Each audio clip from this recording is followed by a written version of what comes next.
Hello everyone, welcome to Ved academy. मैं Salil sir आपके लिए लेकर आ चुका हूं केमिस्ट्री का मोस्ट इंपॉर्टेंट टॉपिक, जिससे आपके एग्जाम में 1 से 2 क्वेश्चन अक्सर पूछे जाते हैं बेटा। आज का हमारा टॉपिक है जिसे हम करेंगे शॉर्ट वीडियो में डिस्कस। उसका नाम है एसिड बेस एंड सॉल्ट। इस टॉपिक से आपको एग्जाम में अक्सर मिलते हैं 1 से 2 क्वेश्चन, यानी कि आपके 8 नंबर तो पक्के हैं। तो ये 8 नंबर आपको गेन करने हैं, तो ये वीडियो लास्ट तक जरूर देखिएगा, क्योंकि एसिड बेस एंड सॉल्ट से क्वेश्चन ना ऐसा नहीं होता, आता है और लिमिटेड आता है भाई। लिमिटेड इन द सेंस जितने टॉपिक यहाँ पर पढ़ाने वाला हूँ उन्हीं से क्वेश्चन ज्यादातर पूछे जाते हैं, तो उन्हें हम एक बार रिकैप कर लेते हैं, रिवाइज कर लेते हैं लास्ट मोमेंट पर। तो चलिए बिना किसी देरी के करते हैं टॉपिक को स्टार्ट। तो सबसे पहले बात करते हैं एसिड के बारे में। एसिड को पहचानते कैसे हैं, किन बेसिक पॉइंट्स के थ्रू हम इसे जानेंगे। इधर उधर की ज्यादा कहानी नहीं लाया हूं, मेन मेन पॉइंट रिकैप करिए, रिवाइज करिए और बढ़िया से आंसर करिए। तो सबसे पहले ये जो वर्ड है एसिड, ये आया है एक वर्ड से, लैटिन वर्ड से, जिसका नाम है एक्रे। इसका मीनिंग होता है सोर इन टेस्ट, स्वाद में खट्टा। ठीक है, इसका मीनिंग होता है सोर इन टेस्ट, स्वाद में खट्टा। लेकिन इसके अलावा क्या प्रॉपर्टीज है जिसके बेस पर मैं एसिड को पहचानूंगा। पहला, अगर आप किसी भी एसिड को पानी में डिसॉल्व कर देते हैं तो वो हमेशा पानी में डिसॉल्व होकर H प्लस आयन रिलीज कर देता है। क्या रिलीज करता है बच्चे? H प्लस आयन रिलीज करता है। फॉर एग्जाम्पल HCl, HCl को पानी में डालोगे तो क्या देगा? H plus Cl minus. H plus ion release किया ना, दैट मीन्स ये एसिड है। ऐसे पहचानते हैं। दूसरा, सोर इन टेस्ट, स्वाद में खट्टे होते हैं। ये वाला एक्सपेरिमेंट मैं सिर्फ और सिर्फ किसके साथ कर सकता हूँ? वीक एसिड के साथ कर सकता हूँ, स्ट्रॉन्ग के साथ नहीं कर सकता भाई। क्योंकि अगर स्ट्रॉन्ग को मैंने टेस्ट किया, सो तो लगेगा, पता नहीं क्यों, क्योंकि जबान चली जाएगी, फिर मैं बता नहीं पाऊंगा कि कैसा टेस्ट लग रहा है। तो ये एक समस्या है, इसलिए सिर्फ वीक एसिड के साथ ये एक्सपेरिमेंट हो सकता है। ये मोस्ट इंपॉर्टेंट पॉइंट है बेटा, मोस्ट इंपॉर्टेंट। एग्जाम में अक्सर आता है कि ब्लू लिटमस पेपर को रेड कौन करता है? तो आंसर है एसिड करते हैं। ब्लू लिटमस पेपर को रेड कर देते हैं, और ये इलेक्ट्रोलाइट्स की तरह भी काम करते हैं, क्योंकि ये आयन प्रोवाइड कराते हैं। क्या प्रोवाइड कराते हैं? आयंस प्रोवाइड कराते हैं, इसलिए ये इलेक्ट्रोलाइट की तरह भी काम करते हैं। इसके अलावा ये कुछ ऐसे भी एसिड मार्केट में, सारे नहीं, कुछ ऐसे एसिड भी मार्केट में आते हैं जो मेटल से रिएक्ट करके हाइड्रोजन गैस रिलीज करते हैं। हाँ जी, हाइड्रोजन गैस रिलीज करते हैं। सिमिलरली ऐसे भी एसिड मार्केट में हैं जो कार्बोनेट से रिएक्ट करते हैं और कार्बन डाइऑक्साइड गैस को रिलीज करते हैं। स्ट्रॉन्ग एसिड का सबसे बड़ा पहचान क्या है? कि वो बॉडी टिश्यूज को डिस्ट्रॉय कर देते हैं। यहां पर पहचान किसकी है? स्ट्रॉन्ग एसिड की। क्योंकि वीक एसिड ऐसा नहीं करते। वीक एसिड क्यों नहीं करते? क्योंकि उसको तो मैं खाने में कंज्यूम करता हूँ, उसमें तो कोई दिक्कत नहीं है, बट स्ट्रॉन्ग भी है, बॉडी टिश्यूज को बचा के रखना होता है, जैसे HCl है, H2SO4 है, इन सब से। वहीं पर ये मेटल सरफेस को कोरोड भी कर देते हैं, उनका संक्षारण भी कर देते हैं। ठीक है, तो ये है वो बेसिक प्रॉपर्टी, इस चीज के बेस पर आप किसी एसिड को पहचानते हैं। फिर बात आती है types of acid. Acid market में 2 टाइप के बिकते हैं बेटा। कौन कौन से? एक ऑर्गेनिक और एक मिनरल। इन्हें इनऑर्गेनिक एसिड के नाम से भी जाना जाता है। ऑर्गेनिक एसिड जनरली आपको कहाँ मिलते हैं? प्लांट्स के थ्रू या फिर एनिमल्स के थ्रू। एनिमल्स में भी मिल जाएंगे, प्लांट्स में भी मिल जाएंगे, ये ऑर्गेनिक है। मिनरल जो है वो जनरली नॉन लिविंग थिंग्स, यानी कि मिनरल्स में मिलते हैं या लैब में बनाए जा सकते हैं। ठीक है, तो इन्हें इनऑर्गेनिक एसिड भी कहा जाता है। इनकी पहचान क्या है? ये वीक एसिड है, ये खाने पीने में यूज हो जाएंगे, आपकी बॉडी पे भी रहेंगे, कोई दिक्कत नहीं है। आपकी बॉडी में लैक्टिक एसिड होता ही है, कोई दिक्कत नहीं है, रिलैक्स रहता है। लेकिन ये बेटा स्ट्रॉन्ग है, ये बहुत स्ट्रॉन्ग है, प्रबल अम्ल होते हैं। ये अगर हल्का सा भी बॉडी के कांटेक्ट में आ गए, तुरंत टिश्यूज को डिस्ट्रॉय कर देते हैं और नॉन लिविंग थिंग को भी खराब कर देते हैं। तो ये आपके मिनरल एसिड काफी स्ट्रॉन्ग होते हैं। तीसरा, जनरली ये क्या है? पानी में नहीं घुलते हैं, पानी में इनसॉल्युबल हैं, बिल्कुल नहीं घुलते, मतलब कि घुलकर H प्लस आयन नहीं देते। लेकिन स्ट्रॉन्ग एसिड जो है वो पानी में घुलकर H प्लस आयन दे देते हैं बेटा। एग्जाम्पल आपके पास है सिट्रिक एसिड, खट्टे फलों में पाया जाता है। ऑक्जेलिक एसिड, इसके अलावा आप लैक्टिक एसिड दे सकते हैं, ये सारे इसके एग्जाम्पल हैं। यहाँ पर एग्जाम्पल 3 बनते हैं बड़े famous: hydrochloric acid, sulphuric acid और नाइट्रिक एसिड। ये आपके बेस्ट एग्जांपल है किसके? स्ट्रॉन्ग एसिड्स के। ठीक है, तो एसिड 2 टाइप के बेटा, एक ऑर्गेनिक और एक इनऑर्गेनिक। फिर बात करते हैं वीक एसिड के कुछ एग्जांपल्स की। एग्जांपल्स में सबसे पहले आपके पास जैसे विनेगर, विनेगर सिरका, उसमें कौन सा एसिड पाया जाता है? Acetic acid. ये सब एग्जाम में पूछते हैं बच्चे आपसे। एप्पल, सेब में कौन सा एसिड है? Malic acid. टैमरिंड, इमली में टार्ट्रिक एसिड। दूध में, दही में लैक्टिक एसिड, दूध और दही दोनों में lactic acid. Lemon, citric acid. टमाटर, ऑक्सैलिक एसिड। याद रखिएगा, टमाटर में टार्ट्रिक एसिड मत कर देना भाई, गलती ना हो जाए। और ग्रेप्स, अंगूर में टार्ट्रिक एसिड। तो ये कुछ एसिड है जिनको आपको याद करना है, ये वीक एसिड है। सारे के सारे क्या है? ऑर्गेनिक वीक एसिड के एग्जाम्पल है। वहीं पर स्ट्रॉन्ग एसिड के एग्जाम्पल 3 है बेटा, आपके पास HCl, HNO3 और H2SO4। यहाँ पर आपसे क्वेश्चन आ सकता है किंग ऑफ एसिड किसे कहते हैं? तो किंग ऑफ एसिड इसे कहा जाता है बेटा, ठीक है, इसे क्या कहा जाता है? King of acids. ठीक है, अब आपको यहाँ पे एक डाउट आ रहा होगा कि सर किंग ऑफ एसिड अगर ये है तो इसे ही अम्लराज कहते हैं क्या? नहीं, यहाँ पे ये आंसर नहीं करेंगे बेटा। अम्लराज अलग चीज है। अम्लराज क्या होता है जान लो जल्दी से। अम्लराज को कहते हैं रॉयल वाटर। इसको इंग्लिश में क्या कहा जाता है? Royal water.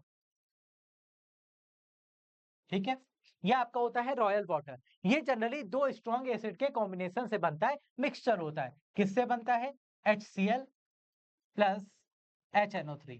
नाइट्रिक एसिड और सल्फ्यूरिक सॉरी नाइट्रिक एसिड और हाइड्रोक्लोरिक एसिड को मिला के बनता है और 3:1 में मिला के बनता है। ठीक है, 3:1 में मिला के बनता है। ये आपका होता है अम्लराज, यानी कि इसे आप कहते हैं रॉयल वाटर। डन है, तो ये आपके हो गए मिनरल एसिड यानी कि स्ट्रॉन्ग एसिड। फिर बात आती है कि डाइल्यूट कैसे करते हैं। बहुत प्यारा प्रोसेस है बेटा, इंपॉर्टेंट है, ध्यान रखिएगा, एग्जाम में इससे क्वेश्चन आ सकता है। क्या कहते हैं कि क्या एसिड को पानी में मिलाया जाना चाहिए या पानी को एसिड में मिलाया जाना चाहिए? किस प्रोसेस से आप डाइल्यूट करते हैं एसिड को? तो हमेशा बेटा आंसर करना एसिड को मिलाओ पानी में, ये सही है। पानी को मिलाओ एसिड में बिल्कुल गलत है। ये प्रोसेस कभी यूज नहीं करेंगे। क्यों? क्योंकि जब भी आपको पता है कि भैया पानी आपके पास होगा, ठीक है, उसमें आप धीरे धीरे मिलाओगे क्या? एसिड। तो एसिड का जब भी आप डाइल्यूट करते हैं, कंसंट्रेटेड से डाइल्यूट करते हैं, तो बेटा ये रिएक्शन करता है एक्सोथर्मिक। एक्सोथर्मिक, एक्सोथर्मिक का मतलब क्या होता है बच्चे? एक्सोथर्मिक का मतलब होता है ऐसी रिएक्शन जो कि कैसी है? बड़ी ही ऊष्मा क्षेपी है। ऊष्मा क्षेपी है मतलब ऊष्मा को रिलीज करती है, बहुत ज्यादा अमाउंट में हीट को रिलीज करती है। तो बेटा हीट को रिलीज करती है तो पानी ज्यादा रहेगा, एसिड धीरे धीरे मिलेगा, तो कंसंट्रेशन उसका अपने आप डाइल्यूट कर देंगे आसानी से। लेकिन अगर आपने पानी को मिला दिया एसिड में तो उसकी छींटे बाहर उड़ेंगी, बहुत ज्यादा हीट प्रोड्यूस होगी। जिस बर्तन में उसे रखा गया, टेंसिल में रखा गया, हो सकता है कांच वगैरह में हो तो टूट भी जाए, इतनी ज्यादा हीट प्रोड्यूस होती है। इस वजह से ये वाला प्रोसेस कभी नहीं यूज करते, ये वाला प्रोसेस यूज करते हैं। ठीक है, डाइल्यूट करने का ये प्रोसेस है। फिर नेक्स्ट आता है बेटा आपका एसिड रेन। अब कौन सी रेन है जिसे एसिड रेन कहा जाता है? आपके घर में अक्सर आपको कहा जाता है पहली बारिश है, सीजन की पहली बारिश है, मत ना हो इसमें, मत भीगो इसमें, आपको दिक्कत हो जाएगी, रैशेस पड़ जाएंगे, स्किन में इन्फेक्शन होगा। क्यों होता है ऐसा? रीजन समझिए। होता क्या है कि अगर काफी समय तक बारिश नहीं हुई किसी एरिया में तो पॉल्यूशन तो कंटिन्यू बह रहा है, और पॉल्यूशन में 3 गैसेस बड़ी मेन है जो एटमॉस्फेयर में घूम रही है। एक है बेटा कार्बन डाइऑक्साइड, दूसरी है बेटा आपके पास सल्फर डाइऑक्साइड, और तीसरी है नाइट्रोजन डाइऑक्साइड। ठीक है, ये जनरली आपको मिल जाते हैं तीनों एटमॉस्फेयर में घूमते हुए। अब हुआ क्या कि बारिश हुई, बारिश की बूंदें एटमॉस्फेयर में आई, एटमॉस्फेयर से क्या हुआ? वो इन गैसों से मिली, और ये गैसेस क्या करती हैं? बारिश की बूंदों के साथ दोस्ती कर लेती हैं, और दोस्ती करके वो बनाती है एसिड। कौन कौन से? कार्बनिक एसिड, सल्फ्यूरिक एसिड और नाइट्रिक एसिड। ठीक है, कार्बनिक acid H2CO3, sulphuric acid H2SO4 और नाइट्रिक एसिड HNO3। ये तीनों मिलकर जब बारिश के साथ नीचे सरफेस तक आ जाते हैं, ठीक है, सरफेस तक आ जाते हैं, तो इसे ही नाम दिया जाता है बेटा एसिड रेन। दैट मीन्स अम्ल वर्षा, इसे ही नाम दे दिया जाता है। तो आपसे क्वेश्चन आता है कि अम्ल वर्षा में कौन कौन से एसिड होते हैं? बेटा कार्बनिक एसिड, सल्फ्यूरिक एसिड और नाइट्रिक एसिड, ये तीनों आपको वहां पे प्रेजेंट मिल जाते हैं बच्चों। अच्छा, ये हो गई एसिड रेन। एसिड रेन का ड्रॉबैक क्या है? एसिड रेन में अगर एसिड रेन का पानी कहीं स्टोर है, किसी जानवर ने पी लिया, तो उसके लिए दिक्कत है। अगर ये पानी आपके जो फ्रेश वाटर है, लेक में चला गया, नदियों में चला गया, वहां एसिडिटी लेवल बढ़ा देता है। अगर ये पानी आपकी बॉडी पे गिरता है तो आपकी बॉडी के स्किन इन्फेक्शन दे देता है, रैशेस आ जाते हैं, ये सारी दिक्कत है। ताजमहल येलो कलर का होता जा रहा है इसी एसिड रेन की वजह से। और रीजन क्या है? पॉल्यूशन, ज्यादा पॉल्यूशन ज्यादा एसिड रेन, ये सीधा सा लॉजिक है। ठीक है बेटा, तो ये चीज यहाँ पे याद रखिएगा। नेक्स्ट आते हैं बेटा बेसिस के बारे में बात करते हैं। एसिड के बारे में आपको इतनी ही बातें जाननी थी, इंपॉर्टेंट थी। अब जानते हैं कि बेसिस को कैसे पहचानते हैं, सुनिएगा। बेसिस की अगर बात करें तो जनरली अगर बेसिस के बारे में पूछा जाता है तो मुझे पता है कि ये बिटर है टेस्ट में, मतलब कड़वे होते हैं, काफी तीक्ष्ण होते हैं। और सोपी है, चिकने होते हैं, मतलब हाथ में लोगे तो फिसल जाएंगे, जैसे पाउडर, जैसे साबुन, ये सब बेस है बेटा, है ना, ये सारे बेस होते हैं। अब ऑयल मत ले आना कि सर ऑयल है, नहीं, बिटर टेस्ट है और सोपी होते हैं, ये इसके एग्जाम्पल है। ज्यादातर मेटल ऑक्साइड, मेटल हाइड्रोक्साइड और मेटल कार्बोनेट, ये जनरली क्या होते हैं, ये बेसिस होते हैं। मेटल के हाइड्रोक्साइड, ऑक्साइड और कार्बोनेट, ये जनरली फॉर्म क्या बनाते हैं, बेसिस बनाते हैं। बेटा ये जब पानी में घुलते हैं तो OH माइनस आयन रिलीज कर देते हैं। ये क्या रिलीज करते हैं, OH माइनस। फॉर एग्जाम्पल जैसे आपके पास NaOH है, सोडियम हाइड्रोक्साइड है, ठीक है, तो यहाँ पे क्या बनेगा, OH माइनस और Na प्लस पानी में घुल के, तो जो OH माइनस रिलीज करता है वो आपका बेस होता है, ये ध्यान रखिए। वाटर में जो पूरी तरह से घुल जाते हैं उन्हें एल्कलाइंस कहा जाता है। ऐसे बेसिस जो पानी में पूरी तरह से घुल जाएं उन्हें आप क्या कहोगे, एल्कलाइंस कहोगे। और ये रेड को ब्लू कर देते हैं। लिटमस पेपर का काम इसका उल्टा है।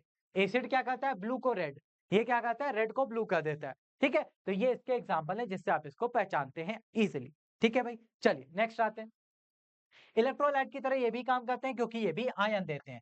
फॉर एग्जाम्पल जैसे आपने NaOH को देखा, NaOH ने क्या दिया, Na plus OH minus, that means ion देते हैं, इलेक्ट्रोलाइट्स की तरह काम करेंगे। और न्यूट्रल सॉल्यूशन में क्या देते हैं, H प्लस आयन देते हैं, तभी तो सॉल्यूशन न्यूट्रल होगा। सीधा सा लॉजिक है, ये पॉइंट आपको यहाँ पे याद रखना। तो ये है कुछ प्रॉपर्टीज जिसके बेस पर आप बेसिस की पहचान करते हैं। क्लियर है भाई, चलिए नेक्स्ट। अब बात आती है इंपॉर्टेंट बेसिस की। इंपॉर्टेंट बेसिस में कौन कौन से बेसिस मार्केट में ज्यादा फेमस है, सुनिए। पहला है आपका सोडियम हाइड्रोक्साइड। ये कैसा बेस है भाई, स्ट्रॉन्ग। सर ये स्ट्रॉन्ग बेस है, ओके, स्ट्रॉन्ग बेस होता है, बहुत स्ट्रॉन्ग है। NaOH आपका फॉर्मूला है।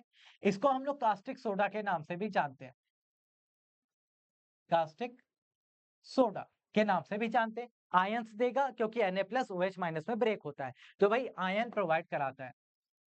ठीक है, आयंस प्रोवाइड बिल्कुल कराता है। और साथ में इसका कहां पे एप्लीकेशन है, कहां हम इसको ज्यादा यूज करते हैं, तो उसके यूजेस के बेस पे अगर आप बात करते हैं तो हार्ड सोप बनाने में, हार्ड सोप अगर आपको बनाना है, डिटर्जेंट बनाना है, डिटर्जेंट बनाना है, तो इन सारी जगहों पे आप जनरली इसको क्या करते हैं भाई, यूज कर लेते हैं। ये बात अच्छे से याद रखिएगा, एक सेकंड रुकिएगा जरा। ओके चलिए, हाँ तो हम लोग यहाँ पे थे हार्ड सोप डिटर्जेंट बनाने में। इसके अलावा भी आप इसका एप्लीकेशन देख सकते हैं, टेक्सटाइल इंडस्ट्री में इसको यूज किया जाता है, टेक्सटाइल इंडस्ट्री। ठीक है, वहां पे भी इसको अप्लाई किया जाता है। फिलहाल नेक्स्ट आते हैं यहाँ पे। इसके बारे में एक पॉइंट और याद रखिएगा भाई, जब NaOH की बात होती है, जब भी बात होती है, तो NaOH का एक एप्लीकेशन और है, क्या, कि एटमॉस्फेयर से कार्बन डाइऑक्साइड को एब्सॉर्ब करने में। ठीक है, उसको एब्सॉर्ब करने में भी इसका एप्लीकेशन आपको मिल जाता है। फिर आता है पोटेशियम हाइड्रोक्साइड, KOH। ये भी आपका कैसा है, स्ट्रॉन्ग है, स्ट्रॉन्ग बेस होता है क्योंकि ये भी आयंस प्रोवाइड कराता है, OH माइनस आयन ये दे देता है। इसका अनदर नेम क्या है, कास्टिक पोटास, कास्टिक पोटाश, ये इसका अनदर नेम है। इसका एप्लीकेशन क्या है, कहां कहां पर ये यूज किया जाता है, तो सॉफ्ट सोप बनाने में, सॉफ्ट सोप बनाने में, या फिर आप लिक्विड सोप बनाने में बात करें, हैंड वॉश वगैरह, लिक्विड सोप बनाने में, या फिर फूड थिकनर उसके रूप में भी इसका यूज किया जाता है। ठीक है, उसके लिए भी आप इसको अप्लाई कर लेते हैं। ये हो गए आपके दो इंपॉर्टेंट बेसिस। इसके अलावा दो और है, एक CaOH का होल ट्वाइस, CaOH का होल ट्वाइस, और MgOH का होल ट्वाइस, यानी कि कैल्शियम हाइड्रोक्साइड और मैग्नीशियम हाइड्रोक्साइड। ठीक है भाई, इसको हम अगर बात करें तो ये क्या है आपका, ये है sir lime water, lime water, या फिर स्लेक्ट लाइम, स्लेक्ट लाइम, इसके नाम से इसको जाना जाता है, स्लेक्ट लाइम या फिर लाइम वाटर। CaOH का होल ट्वाइस है, इसका यूज कहाँ करते हैं, व्हाइट वॉश में, व्हाइट वॉश। अभी दिवाली वगैरह जैसे आती है ना, तो हर घर में पुताई चालू हो जाती है बेटा, तो ये क्या है, व्हाइट वॉशिंग में इसका यूज किया जाता है। वहीं अगला आता है मैग्नीशियम हाइड्रोक्साइड, ये आपका वीक है, ये कैसा एसिड है, बेस है भाई, वीक बेस है। इसे मिल्क ऑफ मैग्नीशिया या एंट एसिड के नाम से भी जाना जाता है, एंटी एसिड होता है ये। एसिडिटी लेवल को कम करता है आपकी बॉडी में। तो जैसे आप डाइजीन वगैरह लेते हैं ना, तो यही होता है उसमें। तो ये आपका क्या है, मिल्क ऑफ मैग्नीशिया है, मिल्क ऑफ मैग्नीशिया, जिसे आप एंटी एसिड के नाम से भी जानते हैं। ठीक है, ये आपके पास इस फॉर्म में आपको मिल जाता है। ठीक है, तो ये चीज इसके बारे में जरूर याद रखिएगा, एसिडिटी लेवल को रिड्यूस करने के लिए इसका यूज किया जाता है। अब बात करते हैं बेटा इंडिकेटर्स की। इंडिकेटर्स क्या होते हैं? सर इंडिकेटर्स ऐसी चीजें हैं, ऐसे आपके पास कोई भी सब्सटेंसेस हैं जो कि ये पता लगाते हैं कि कोई भी दिया गया अननोन सब्सटेंस एसिडिक है या बेसिक नेचर का है। वो पता लगाने के लिए हम जनरली इंडिकेटर्स का यूज करते हैं। दो टाइप से इंडिकेटर आते हैं, कुछ नेचुरल है, कुछ आर्टिफिशियल है, कुछ ऑल फैक्टरी इंडिकेटर्स भी होते हैं। ठीक है, हम यहाँ पर इंपॉर्टेंट इंडिकेटर आपको बताते हैं जो एग्जाम में पूछे जाते हैं, जिसमें सबसे पहले बेटा आपके पास आता है लिटमस। लिटमस जो है लाइकेन नाम के पौधे से प्राप्त होता है। किससे प्राप्त होता है? लाइकेन। नाम याद कर लीजिएगा, एग्जाम में पूछा जाता है। ठीक है, तो लिटमस एक्चुअल में एक नेचुरल फॉर्म है जो कि लाइकेन नाम के पौधे से मिलता है।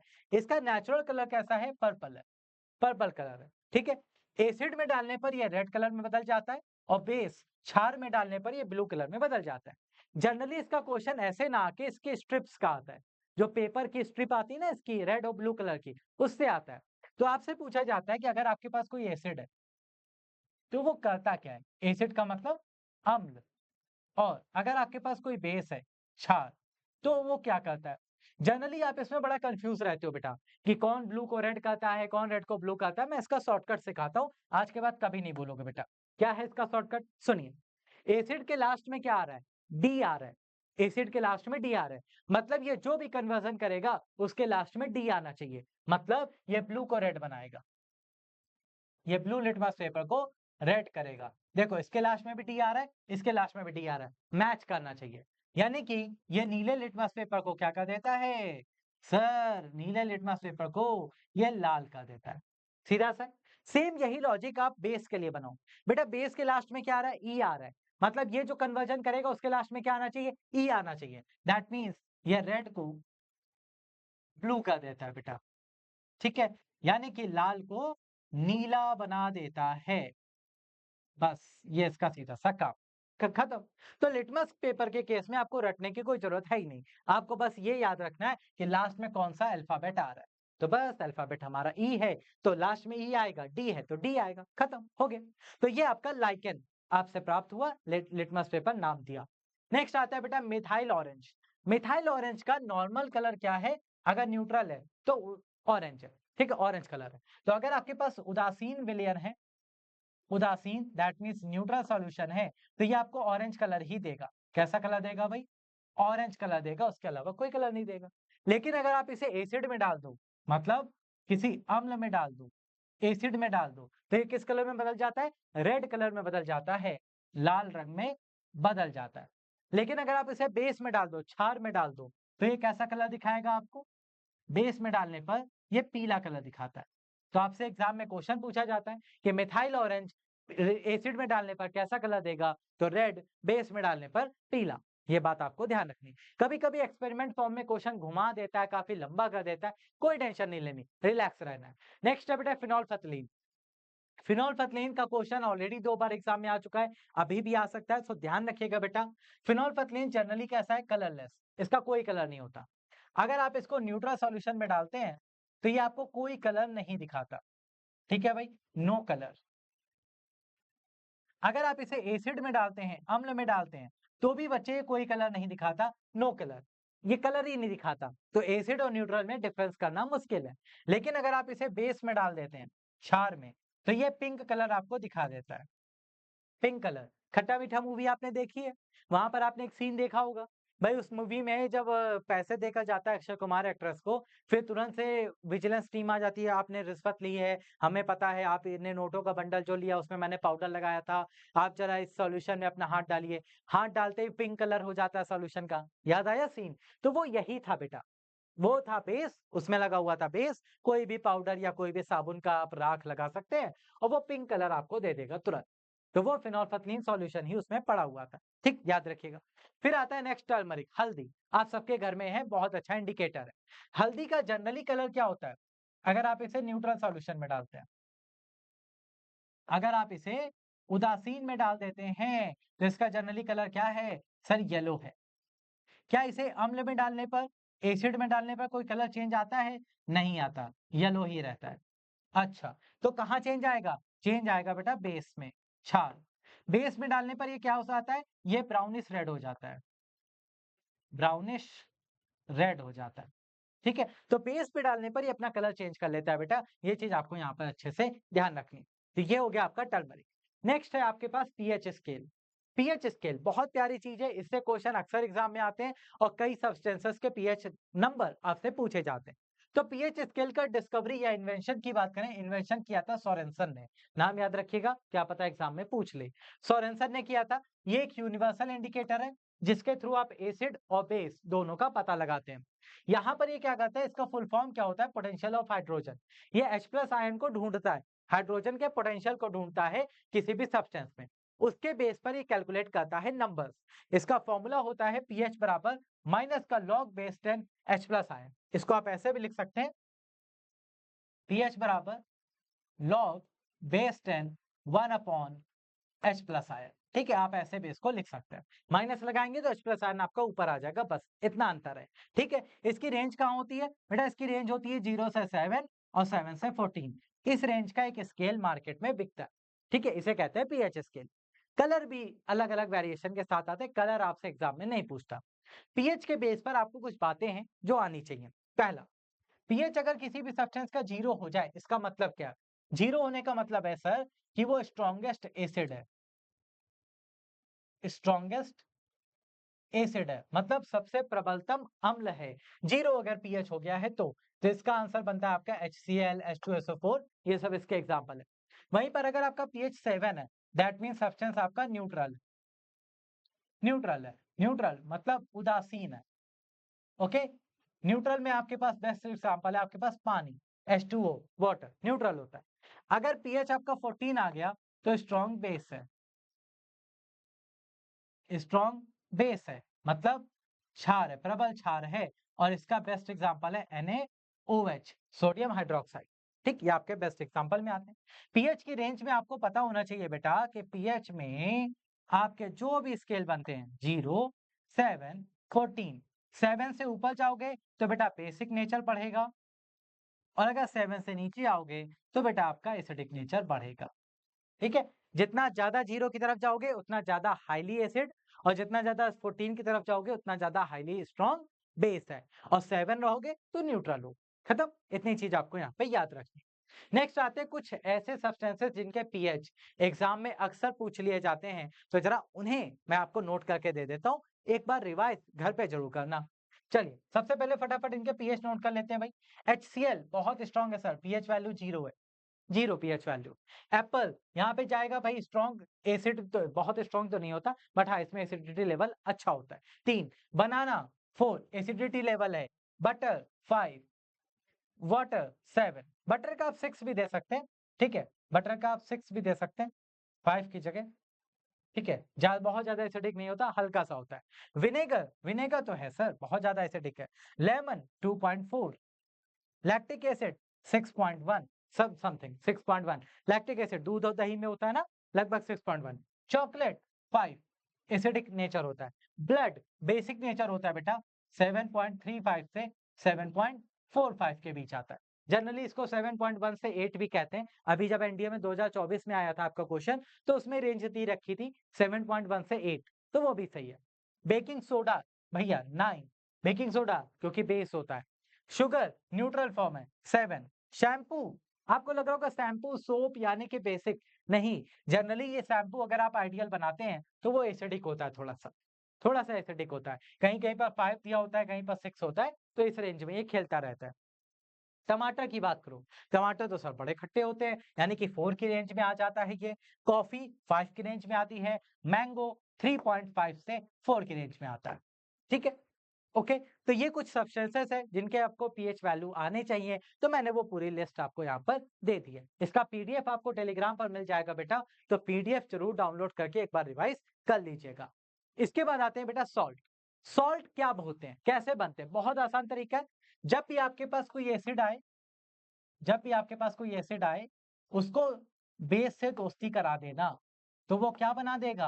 वो बना देगा सॉल्ट, दैट मीन्स लवण, और आपको दे देगा पानी, H2O, ठीक है, हमेशा। तो एसिड और बेस हमेशा मिलके क्या बनाते हैं बेटा? सॉल्ट बनाते हैं, ये आपको ध्यान रखना है। अच्छा, कितने तरीके से सॉल्ट बन सकते हैं? सर मार्केट में 3 तरह के सॉल्ट बड़े फेमस हैं। कौन-कौन से? जरा देखो ध्यान से बेटा। पहला है आपका न्यूट्रल, दूसरा है एसिडिक, तीसरा है बेसिक। कैसे पहचानेंगे? न्यूट्रल को पहचानने का तरीका है कि सर स्ट्रॉन्ग एसिड हो, स्ट्रॉन्ग एसिड हो, स्ट्रॉन्ग बेस हो, स्ट्रॉन्ग बेस हो, और ये जब दोनों ही स्ट्रॉन्ग होते हैं, जब दोनों ही स्ट्रॉन्ग होते हैं, तो बनता है आपका न्यूट्रल सॉल्ट, न्यूट्रल सॉल्ट, और साथ में वाटर। जैसे इसका एग्जांपल क्या बनता है? NaCl, sodium chloride, KCl, potassium chloride, ये इसके एग्जांपल। ठीक, एसिडिक सॉल्ट कब बनेगा? जिसमें जिसके नाम का सॉल्ट है वो चीज स्ट्रॉन्ग कर दो बस, बाकी वीक। मतलब एसिडिक है ना, तो स्ट्रॉन्ग एसिड, स्ट्रॉन्ग एसिड, इसकी दोस्ती करा दो वीक बेस से। किससे करा दो बेटा? वीक बेस से। तो जो सॉल्ट बनेगा वो बनेगा बच्चे एसिडिक सॉल्ट, और साथ में वाटर। ठीक, ये आपका है। इसका एग्जांपल आप बताओगे मुझे कमेंट करके, कम से कम 2 एग्जांपल। और इसी तरीके से बेसिक सॉल्ट है। बेसिक का मतलब वीक एसिड लेना है आपको, और वीक एसिड में मिला देना है स्ट्रॉन्ग बेस, और जैसे ही आप इसको मिलाओगे तो बनेगा आपका बेसिक सॉल्ट, और साथ में बनेगा बेटा वाटर। ठीक, ये पहचानने का तरीका है। तो स्ट्रॉन्ग, वीक, ये सारी लिस्ट आपको यहाँ पे हमने दे दी। इन दोनों के एग्जाम्पल आप मुझे कमेंट करके बताइएगा क्या क्या एग्जाम्पल इसके बन सकते हैं। इसके अलावा मैंने आपको फॉर्मूला टेबल सीट यहाँ पर दे रखी, इसमें भी वो एग्जाम्पल छिपे हुए हैं, तो आप यहाँ से देखकर डाउनलोड करके बढ़िया से रिवाइज कर लीजिएगा फॉर्मूला सीट। और इसके अलावा यहाँ पर जितने भी क्वेश्चन एग्जाम में आ सकते हैं, मोस्ट प्रोबेबल क्वेश्चन भी मैंने आपको प्रैक्टिस करने के लिए दे दिए हैं। लगभग 15 से 20 क्वेश्चन है बेटा, बहुत अच्छे क्वेश्चन है, इन्हें प्रैक्टिस जरूर करना, स्किप मत करिएगा। टेलीग्राम से जुड़ जाइए क्योंकि ये पीडीएफ आपको वहीं पर मिलने वाला है। तो टेलीग्राम चैनल का लिंक ये है, क्यूआर आप यहां से स्कैन कर सकते हैं। इसके अलावा आप वीडियो के डिस्क्रिप्शन में जाना, वहां भी लिंक मिल जाएगा, क्लिक करके ज्वाइन कर लीजिएगा। तो ये वीडियो आपके लिए था जिसमें आपने शॉर्ट फॉर्म में सीखा एसिड बेस और सॉल्ट। ऐसे ही किसी टॉपिक को आपको लास्ट मोमेंट पे रिवाइज करना हो तो आप हमें कमेंट करके बता सकते हैं, हम उसका भी ऐसे ही एक शॉर्ट वीडियो आपके लिए लेकर आ जाएंगे। तो आज के लिए इतना ही। एसिड बेस सॉल्ट रिवाइज करिए, बढ़िया से तैयारी करिए, और कोई भी दिक्कत समस्या हो वेदा एकेडमी आपके साथ है। So all the best for your examination.